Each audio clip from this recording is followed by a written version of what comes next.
funny because you seem to work with Scott a lot. Badass motherfuckers, you know, really, really dangerous cats. On a couple of pictures together. And he said, what about that debt collector script? That thing that you wrote, that was pretty good. So they butchered it. Come on, give me your legs. Well, let's talk about the debt collector a little bit, man. Because you wrote that, right? You wrote it, you directed it. It's almost reminded me of like a buddy cop comedy type vibe, but like there was brutalness in it, but it was very funny. But the way their dynamic had a bit of comedic with it, you know? Oh, hell yeah, yeah. Debt Collector was interesting. It was the first script that I wrote that I was really proud of. It was the first script I'd written that wasn't based on other people's films. It was based on people I knew. And I purposely did. I said, I'm done with this. You know, my scripts feel unauthentic because they just seem to be based on other people's movies. And I had two pals at the time who were doing debt collection and bodyguarding and bouncing, Jerry Trimble and Dominic Vandenberg. And they were badass motherfuckers, you know, really, really dangerous cats. Dominic was is still a really cool cat. He's been in a bunch of my movies. Jerry Trimble's a tremendous actor, has been in 4 or 5 of my films. But this was way, way back. I hadn't had a film made. I was hanging out with these guys, and I thought, you know, what would be fantastic is if I put them together in a picture. They didn't know each other very well, and it's they're traversing LA. And what it actually was, that was me and one of them, because I'd go to dinner with these guys and chat, and they'd tell me stories, and then inevitably be someone who tried to call us out. You know, people like that get called out for fights. It makes no sense at all because they're the most dangerous-looking folks of it. But it would happen, and I'd be at dinner with them. And so I took all of these events. Instead of me and them, I just put the two of them together in my imagination and wrote the script based on that. It was the first script to get me an agent, my first agent. It was the first script to get optioned and get me paid for writing. So I became a professional because of that. And then nothing. And for 15 years, nothing happened. And I made my own way with other scripts and with other actors.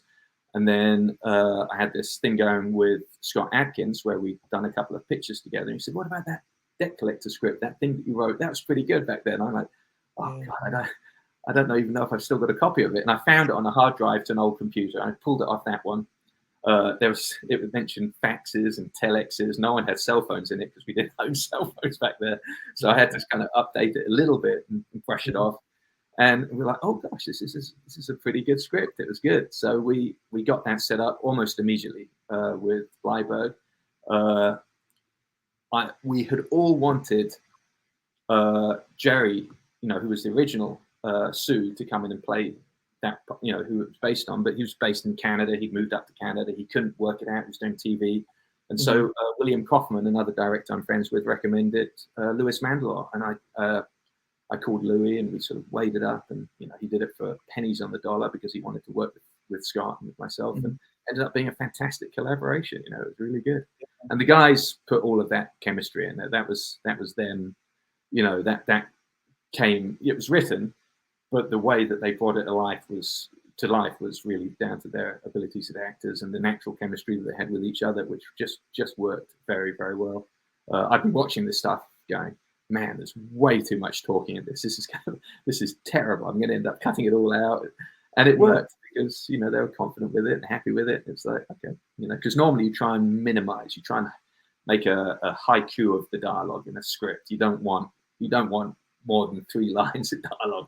It's terrible. You want to try and, but I think there were pieces of dialogue in that script that are 5, 6, 10 lines long, which is epic for an action movie. You just don't want that. But it's, as long as the actors are good and they're into it, I learned that it can work, you know, and it's funny as well, and they make it funny, and they bounce it. You know, I see them outside their trailers bouncing it back and forward off each other until it worked, and so they would bring that to the set after having workshopped it, you know, themselves at lunch or whatever in the morning the night before. So it was a good one. It was I thought it worked well. I thought it was nice. You know, you really got to invest in those two guys. I think the buddy movie works well because you can take 2 disparate characters that have, you know, each one might have elements of a perfect character. He might have elements, and you put them together, and it becomes a really interesting character because the 2 of them are working as one. You know. Yeah. Are you most proud of that movie? You seem like you're really proud of that movie. I like it. I'm not really proud of it. I you know, don't think in those kind of terms. I'm proud of Hell Hath No Fury because we made it for nothing during COVID, and it made more money for me than any other one. So on a purely business and achievement level, Hell Hath No Fury is probably the one I'm most proud of. In terms of which one has resonated the most with audiences, the one that I get most emails about, the most correspondence, that would be Avengement. The one that made the biggest international outreach would be Triple Threat, which for me was creatively extraordinarily difficult. You know, they took my version of the film and re-edited it after we literally delivered it and done sound and all that kind of stuff. And what came back was the shadow of the film that we had presented. They cut out sequences and put this Chinese backstory in, removed all of Eco's backstory, which because he was Muslim apparently wouldn't sell with the Chinese audiences, so they butchered it and invented some other story with, you know, I mean it was like harakiri to see that film on the big screen, realizing what it could have been. But it did very well. It reached a huge audience, mainly because of Tim Mann's fight choreography, I think. The Debt Collectors have, as a series, you know, part 1 and part 2 have been extraordinarily successful. I enjoyed that. Accident Man was my first film back in England after 25 years, so that was a big sort of like, you know, wow, I'm back home and I'm in a hotel and I'm on per diem, you know, in London and working with all these actors, you know, that I love. Craig, you know, Nick Moran was in that one, yeah. So that was a big one. So they're all you know, they're all your children, and you kind of love them for all different reasons, no? But there's other ones that are just problem kids that you've had to kind of, you know, keep locked behind doors as well. It's funny because you seem to work with Scott a lot. Are you guys like tight?